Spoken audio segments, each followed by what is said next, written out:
Assalamualaikum warahmatullahi wabarakatuh. Terus dengan semangat Ramadan, meningkatkan ikhtiar kita, usaha kita, kesabaran kita, memberikan keinsafan untuk membantu orang yang lebih susah di kalangan kita, membanyakkan amal jariah dan sedekah, dan tentunya meneruskan dengan amalan membaca Al-Quran, memahami agar kita dapat tingkatkan ke tahap la'allakum tattaqun.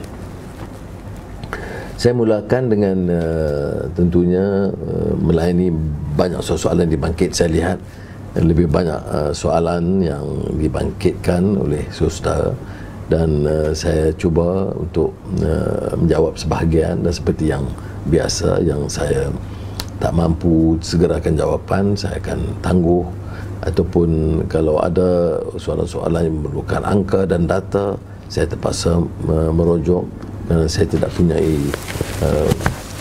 kepakaran untuk jawab semua soalan secara spontan, tetapi saya akan cuba dengan sebaik mungkin. Baik, soalan pertama oleh Adam Sharif tentang apa beza Adam Ashraf, pemerintahan autokratik atau diktator, atau pemerintahan seperti itu, apakah pernah melihat pemerintahan seperti itu di negara kita? Ada karya penting Abdul Rahman Al-Kawakibi dari Syria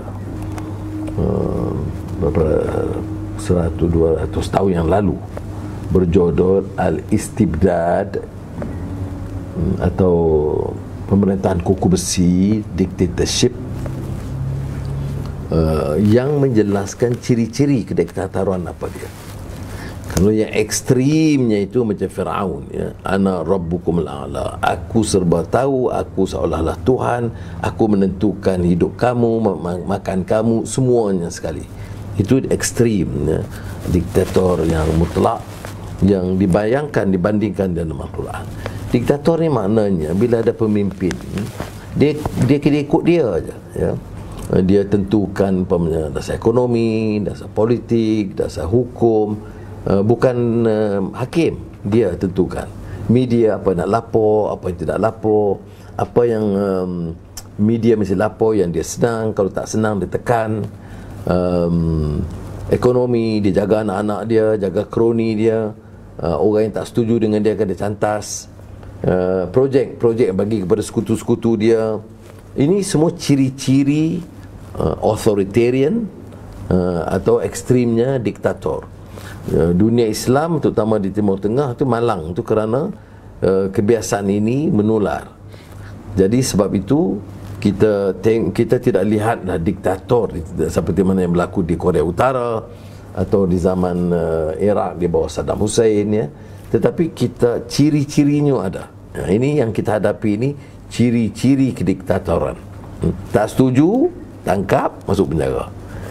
Kalau media, batal, buang pengarang. Ini semua kejadian keadaan takut. Jadi kita sekarang media kita tidak ada larangan begitu, tapi dia ada ketakutan sedikit. Tengok aja, toka aja kerajaan, dia pun berubah terus.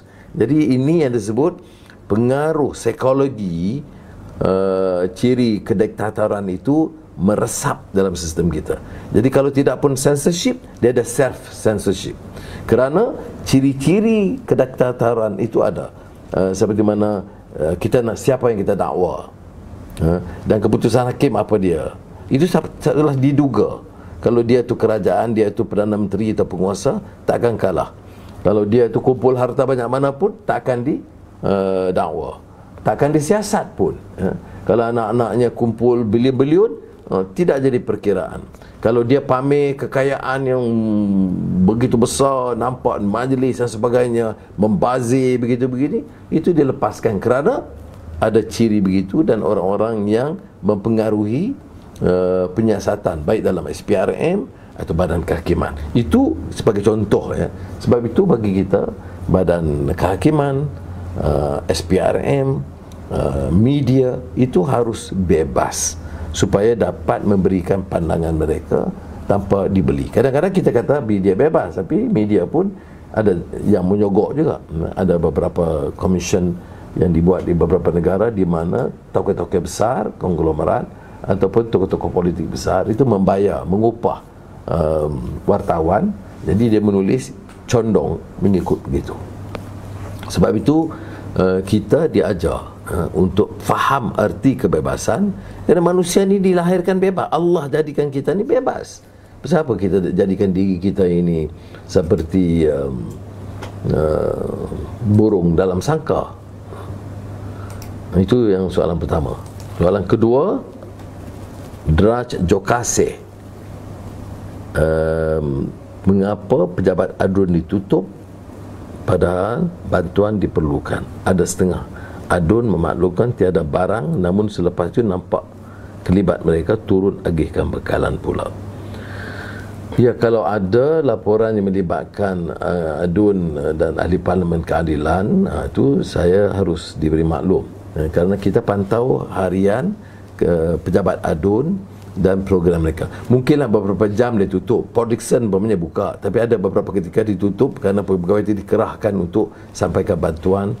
Tetapi untuk menyelesaikan masalah ini, kami di Port Dickson buat apa yang dikatakan online. Jadi orang boleh terus kontak, tak perlu hanya ke pejabat, kerana pejabat itu pun masa PKP ni dilarang sampai. Jadi online, kata kami kurang makanan atau kami ada masalah kesihatan dan sebagainya, jadi sampai ke pejabat saya. Dan kalau perkara yang mampu diselesaikan oleh staf di sana, kalau tidak dia rujuk kepada saya terpaksa rujuk kepada pengarah kesihatan atau pegawai daerah atau jadi ketua majlis perbandaran. Baik.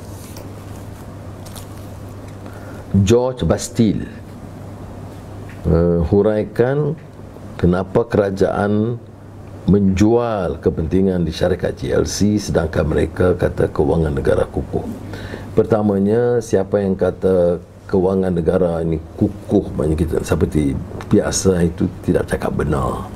Memang kita hadapi masalah, kerana sebelum Covid pun kadar pertumbuhan kita 4.3%. Anda bayangkan ya, 4.3%.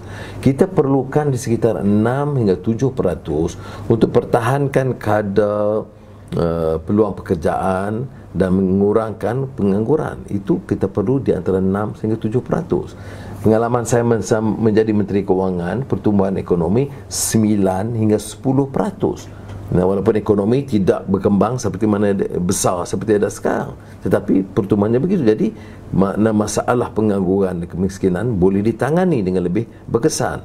Jadi itu keadaannya dari segi angka ya. Kalau sebelum Covid 4.3, selepas Covid hotel dah mula tutup sekarang. Bila hotel tutup, pekerja ribuan dihentikan. Saya lihat di Port Dickson dan sekarang di Kuala Lumpur, di Pulau Pinang, ada kilang-kilang besar yang telah tutup ataupun telah beri cuti tanpa gaji. Kemudian dibuang begitu saja pekerja. Ada pula yang cuti, kemudian lepas cuti terus disuruh balik, tak dapat gaji. Ini kerja kerajaan untuk mengawal, memastikan perkara ini terkawal. Jadi oleh demikian, unjuran pertumbuhan ekonomi untuk tahun ini adalah negatif, mana kosong, tolak 0.5 ataupun lebih parah kalau 3 sampai 4. Kalau Covid berterusan dan PKP berterusan, kegiatan akan tentunya terbantut dan peluang pekerjaan dan semuanya. Oleh demikian, untuk mengatakan ekonomi kita lemah, ekonomi kita masih kukuh, itu kurang, bagi saya kurang masuk akal lah ya. Tetapi tidak bermakna kita tidak ada keupayaan. Kerajaan itu masih boleh pinjam, masih gunakan dana seperti mana yang disebut 250 bilion. Orang pun tepuk. Bila saya tegur tu, ada yang marah. Saya kata bukan 250 daripada KWSP, daripada PNB, daripada Pekeso. Itu yang daripada sistem perbankan kita, itu yang 250 bilion. Daripada kita, daripada kerajaan 25. Kemudian Menteri Kewangan mengatakan daripada 25 itu sebenarnya 2 atau 3 bilion dipindahkan, disebutkan reallocation. Maknanya yang dibelanjakan 22 bilion. Apakah kerajaan tidak mampu? Dia mampu. Tapi apakah ini bermakna ekonomi kukuh? Tidak kukuh. ya. Dan kita unjukkan keadaan kalau berlarutan begini, dia akan memberi kesan yang sangat parah pada ekonomi. Saudara Bas, anak-anak kartel di Selangor tiada political will atau menunggu dikhianati sekali lagi. Ini istilah kartel, ini istilah orang-orang yang menyokong pengkhianat dalam parti keadilan. Itu disebut kartel, bukan perkara baru. Maknanya gerakan ini telah bermula agak lama. Banyak orang salah faham, ya. Dia kata ini hanya kejutan. Tidak, ada perencanaan yang agak lama untuk menjatuhkan kerajaan PH. Dan ada dalang-dalang tertentu di dalam yang mungkin merencana tetapi tidak berhasil seperti mereka kehendaki. Tetapi nyata perkara ini berlaku kerana pengkhianatan dari kelompok yang disebut kartel itu, ya. Tidak semua, saya tidak mau salahkan semua. Ada yang sekarang menggesa supaya keadilan melalui lembaga disiplin mengambil tindakan keras terhadap semua, ya. Saya tidak setuju, kerana bagi saya jalur hukum mesti harus ada, dan orang-orang ini sebahagiannya 280 begitu telah pun dipecat.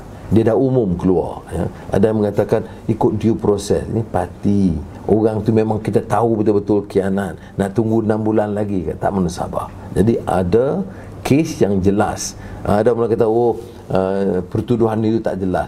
Kamu terlibat dalam pengkhianatan dari awal, memang semua ketahui. Mengapa nak sorok di sebalik parti dan technical process, ya? Bagi saya patut ada keberanian pilih. Ini negara yang bebas. Kamu nak kekal dalam keadilan, nak keluar, nak masuk bersatu, nak tubuh parti baru, nak masuk gerakan, itu hak kamu masing-masing.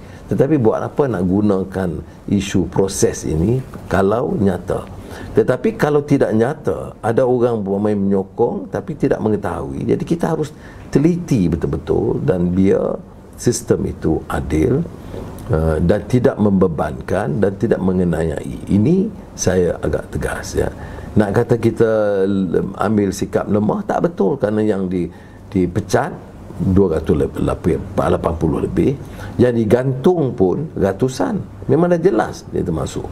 Yang digantung kerana selepas langkah Sheraton bersama pengkhianat masih lagi julang pengkhianat, jadi tentunya dia tidak ada tempat dalam parti.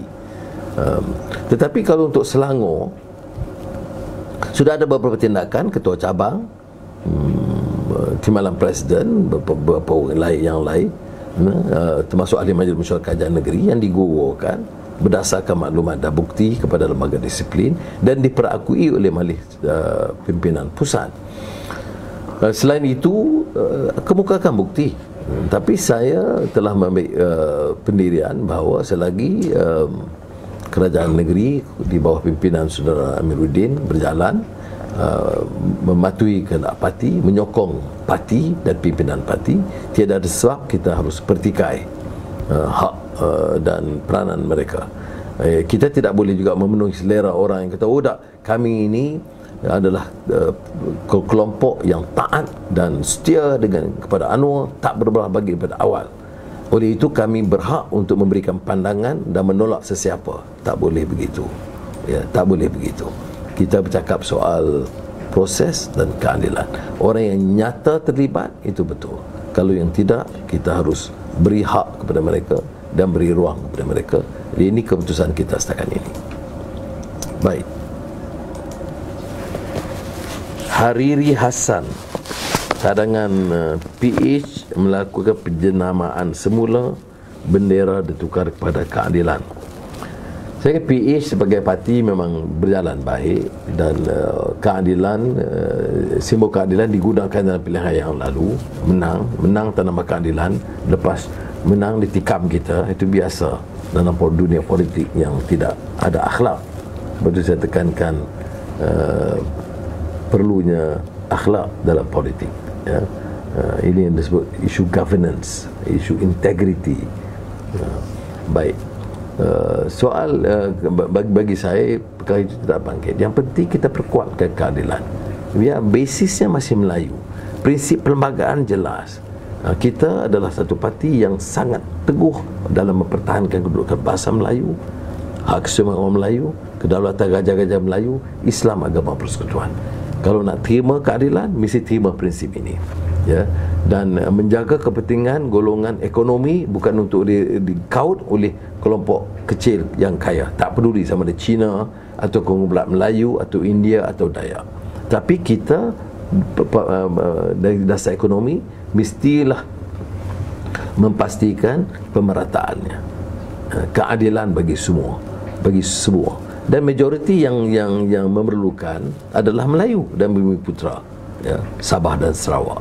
Jadi oleh demikian, bagi saya dasar ini lebih baik daripada dasar memperkayakan sekelompok kecil. Ini perbahasan ini harus diteruskan. Orang kadang salah faham bila kita katakan kalau kita ada 10 bilion, kita nak memperkayakan 2-3 kerat Melayu atau anak kita dan kroni kita supaya jadi bilioner, ataupun gunakan ini berikan peluang pendidikan, tingkatkan peluang pendidikan kepada semua yang majoritinya tentunya Melayu. Kalau kita ikut, kita nak berikan komputer yang adil kepada semua sekolah, ya. Saya tak boleh nafikan hak sekolah Cina, sekolah Tamil, ya. Tetapi kalau kita tahu, kalau semua sekolah, maknanya sekolah kebangsaan lah yang sangat perlu, kerana mereka agak ketinggalan, terutama kalau di kawasan pedalaman Sabah dan Sarawak, ya. Kita faham kadang-kadang mengapa suara gelisah dari Sabah dan Sarawak, kerana mereka kata mereka dah bersama kita, sudah lebih 5 dekad merdeka bersama kita, tetapi mereka tidak dapat kejar tahap kemajuan. Bekalan api air pun ada belum selesai, sekolah pun sangat daif. Jadi hal-hal yang sedemikian bagi saya adalah keutamaan daripada bercakap soal hanya kaum, ya. Tapi yang bila cakap soal kaum, yang bolot itu yang paling banyak jerit soal Melayu, dia yang jadi dapat habuan yang besar-besar, ya. Tetapi yang rakyat terbawa di bawah ini hanya diberikan sikit-sikit, RM50, RM100 semasa pilihan raya. Sebab itu bagi saya peranan keadilan menjelaskan hal ini sangat penting, dan saya mahu keadilan itu menjadi parti yang kuat, parti induk yang kuat di negara kita, dengan sebagai parti masa depan. Terima kasih.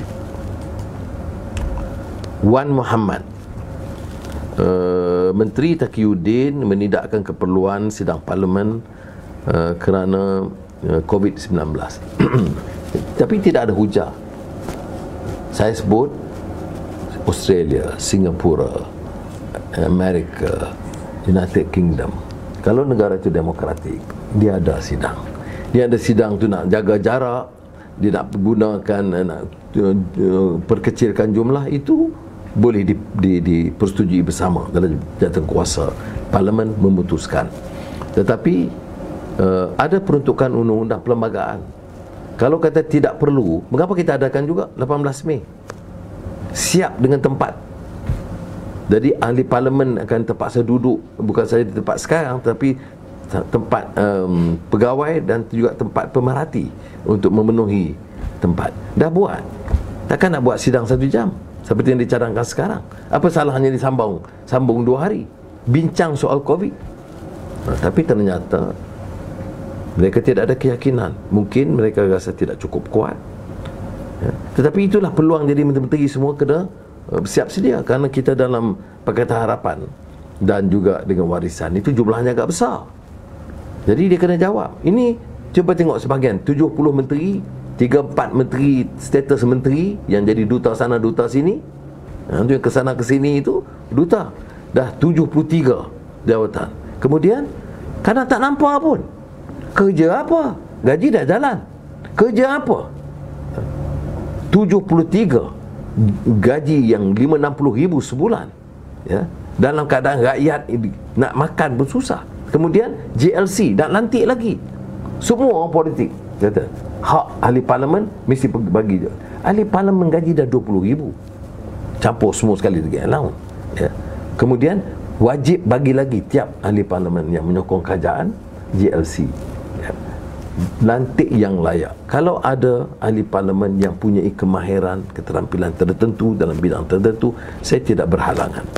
Tetapi janganlah bolot, untuk tembolok peribadi, sehingga dalam keadaan rakyat disuruh hidup sederhana, jaga PKP, jaga ini, bagi kawal nafsu makan kita dan sebagainya, ini tidak dapat kita terima. Jadi itu sebabnya mereka nak elak. Ya. Dalam peraturan kewangan, rang undang-undang perbekalan, ya, iaitu kita nak tambah 22 bilion, nak tambah lagi 3 bilion, 4 bilion, nak ambil daripada sana, daripada sini. Itu kena terang di Parlimen, dibahaskan. Kalau tak boleh bahas bulan seperti biasa, bahas hari, baru boleh diluluskan. Jadi saya anggap ada kebimbangan di pihak kerajaan untuk mendapat cukup undi untuk meluluskan. Jadi kalau kerajaan ni tak berani kerana takut ada jumlah, macam mana dia anggap kerajaan itu sah? Ini disebut the problem of legitimacy, ya, dalam kerajaan. Baik.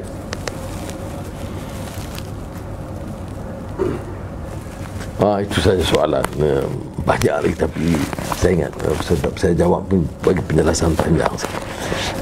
Beberapa hari yang lalu saya sebut tentang Institut Pemikiran Islam Sedunia, dan salah seorang tokoh Syekh Jabir Al-Alwani yang saya sebut Ustaz Al-Adib, yang pernah memimpin almarhum pernah memimpin tempat IT itu beberapa tahun, meninggal dunia sekitar tahun 2016-17.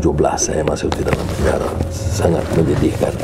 Dia seperti yang saya sebut, bila saya mengajar di University Georgetown, Amerika, saya duduk berjiran dan kami ada kelas mingguan dengan beliau, dan kupasannya disebut adalah manhaj Al-Quran. Iaitu bagaimana kita melihat Quran itu dalam rangka mengatur sistem hidup manusia. Jadi membaca dengan tartil, kemudian dia mengupas. Bagi dia masalah umat ini banyak yang pintar membaca tapi tidak memahami dan memahami kupasannya.